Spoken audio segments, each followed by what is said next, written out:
ওই রিক্সা তাজমহল রোড। হ মামা যাবো।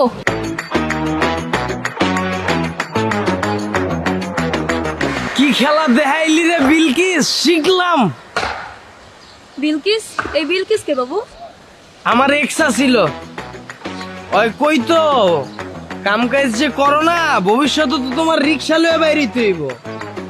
এখন শুনছি ওই বলে রিক্সা লয়ে বাইরিছে। মায়া লাগে রে বিলকিস। উঠো উঠো। আরে ধরো ধরো ধরো ধরো, তুমি শাড়ি পরছো না, উঠতে কষ্ট হইব, আমি আগে উঠি। আসো জান আসো, সাবধানে। ব্যথা পাও নাই তো? না।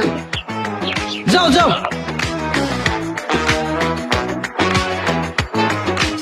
বুঝলা জান, ইতিহাস সাক্ষী কেউ কাউরে ঠকায়া শান্তিতে থাকতে পারে নাই। পরিস্থিতি এক সময় না এক সময় হাতে হ্যান্ডেল আর পায়ে প্যাডেল ধরাই দেয়, আর অনেক সময় হাতে থালাও ধরাই দেয়। আল্লাহর কি লীলা খেলা, দেখেই মজা লাগতাছে আমার। কি বলতেছো জান এগুলা? আমি কিছুই বুঝতেছি না। তোমার বোঝা লাগবো না, যার বুঝার হ্যাঁ ঠিকই বুঝতাছে।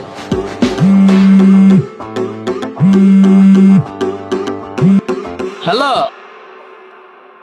হ্যাঁ বন্ধু ক, রিক্সায় উঠছি। কি কস? বিলকিসের রিক্সা চালাইতে দেখছস? আরে হ বেটা, আমিও দেখছি। মায়াটা পুরা মান সম্মান সব খাইয়া দিছে। হ্যাঁ মামা, রাখ রাখ রাখ। আরে বিলকিস, রিক্সা লইয়া বাইরিছস আর মাইনসে আমারে ফোন দিয়া হুনায়। মায়া লাগে রে, আবার মনে মনে খুশিও লাগে। আল্লাহর কি লীলা খেলা। এই বিলকিস আমারে কইছিল তোর প্যাডেল মাইরা খাইতে হইব। আজকে এই বিলকিস প্যাডেল মাইরা খায় আর আমি আমার বউলে বিল্ডিং মারি। মজাই লাগে। কত বুঝাইছিলাম, বিলকিস আমারে ধুইয়া যাইস না বিলকিস, একদিন পস্তাবি, আমি একদিন সফল হমুই, তখন তোরা রানীর মতো করে রাখমু। আমার কথা শুনলি না, আমার ছেড়ে গেলি গা। আজকে দেখ তোর থেকে আমার বউ সুন্দরী। জান কিসে? হ্যাঁ পানি খাবো? এই দাঁড়ো এই দাঁড়ো দাঁড়ো তোর।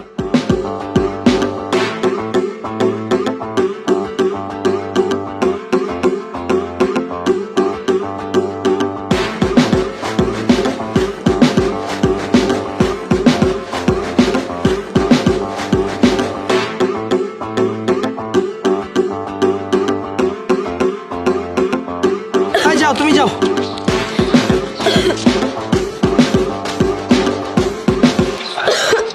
লজান পানি খাও। এখন ঠিক আছে? হ্যাঁ জান ঠিক আছে। আল্লাহ রে, টেনশনে পড়ে গেছিলাম। আরে বিলকিস রে, কত বুঝাইছিলাম তোরে, আমারে তুইয়া যাইস না, আমার মতো কেয়ার তোরে কেউ করতে পারবো না। এক সময় শরীর দিয়া এক ফোঁটা ঘাম বাইরিলে টিস্যু দিয়া মুইসা দিতাম, কাশি দেওয়ার আগে পানির বোতল লাগাই দিতাম। আর এখন এই বিলকিস রইদে রইদে খেপ মারে, পানির বোতল যে একটা রিক্সায় রাখবো জায়গা নাই। আহারে মাওলা, বেঈমান গুলারে তুমি এমনে ভাতে মাইরো না, প্রাণে সয় না। কিলো আইসে বসছি। ও আয়া পড়ছি। ও জান আয়া পড়ছি। ল তুমি যাও, আমি ভাড়াটা দিয়ে আইতাছি। হ্যাঁ ঠিক আছে।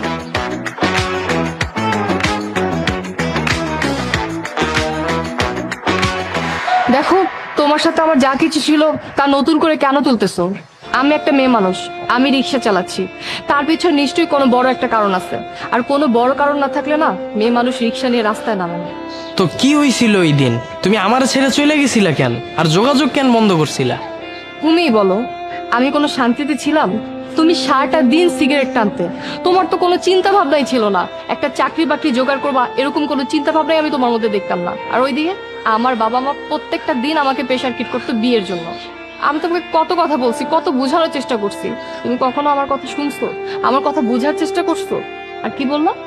আমি তোমাকে রিক্সা চালাতে বলছি। আমি তোমাকে কেন রিক্সা চালাতে বলছি? কারণ তুমি তুমি কোনো কাজকর্ম করতে না, তুমি কোনো কিছুতে সিরিয়াস ছিল না, এই জন্য আমি তোমাকে রিক্সা চালাতে বলছি। সবই ঠিক আছে, আমি বুঝলাম। তুমি আর কিছুদিন তো ওয়েট করতে পারতা, তাহলে তো আজকে তুমি রাজরানীর মতো থাকতা। তুমি সফল কেন হয়েছো জানো? আমার জন্য। আজকে আমি যদি তোমাকে ছেড়ে না চলে যেতাম তাহলে তুমি সফল হতে পারতা না। তার একটাই কারণ যে তুমি তোমার লাইফে কখনো সিরিয়াস ছিল না। আর সেটা আমি বুঝতে পেরেছিলাম।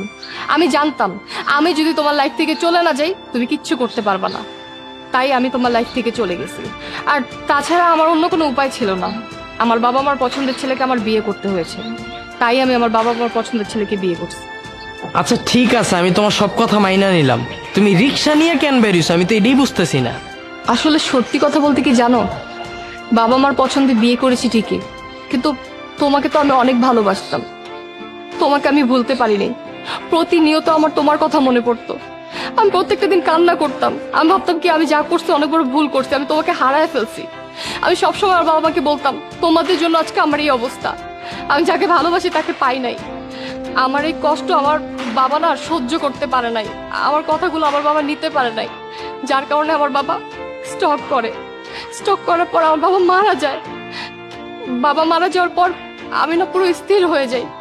কিন্তু আস্তে আস্তে যত দিন যায় আমার হাজবেন্ডের সাথে আমার সম্পর্কটা গভীর হতে থাকে। আসলে আমার কপালটাই মনে হয় খারাপ, বুঝছো?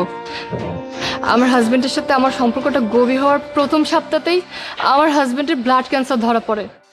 আর কি করব বলো, আমার হাজবেন্ডের চিকিৎসার জন্য আমার হাতে তেমন কোনো টাকা নেই। আমি আমার হাজবেন্ডের চিকিৎসার টাকার জন্য আজকে রিক্সা নিয়ে রাস্তায় বের হয়েছি। এছাড়া না আমার অন্য কিছু করার ছিল না। তুমি আমার মাফ করে দিও। আমি আসলে কোনো কিছু না যাই না বুঝেই তোমার সাথে এতক্ষণ উল্টাপাল্টা কথা বলতেছিলাম। আমি ভাবছিলাম তুমি হয়তো বা ইচ্ছা করে আমাকে ছাইরা চইলা গেছো। যাই হোক, আমি দোয়া করি যেন তোমার সবকিছু আবার আগের মতো ঠিক হয়ে যায়। আমি তো তোমাকে ওইভাবে সাহায্য করতে পারবো না। আমার অফিসে একটা জবের ব্যবস্থা হয়তো বা করে দিতে পারবো। তুমি আমার নাম্বারটা নিয়ে নাও।